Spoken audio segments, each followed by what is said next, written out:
Senator Robert F. Kennedy went even further, assuring the House Subcommittee on Immigration that, as for the Asia-Pacific Triangle, immigration under the new act would be approximately 5,000, Mr. Chairman, after which immigration from that source will virtually disappear.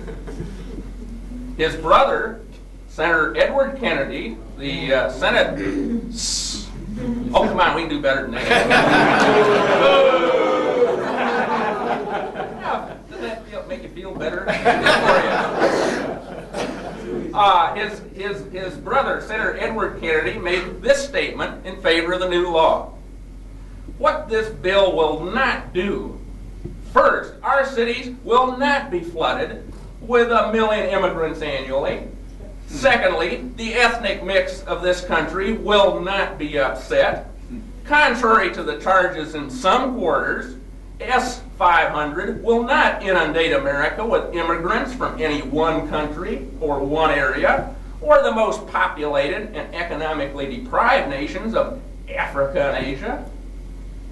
Well, 20 years later, in an article published in National Review in June '92, a friend of many of us, Peter Brimlow, senior editor of Forbes, wrote, "Every one of these assurances of the proponents of the 65 Act has proved false.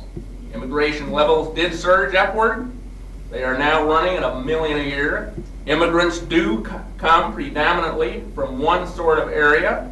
85% of the 11.8 million legal immigrants arriving in the U.S. between 1971 and 1990 were from the Third World, 44% from Latin America and the Caribbean, 36% from Asia, and from one country, 20% from Mexico." And as Joseph Fallon, who's here today, has shown, going through demographic data, which, by the way, I'm pleased to announce we're going to be publishing the results of his census data research this summer.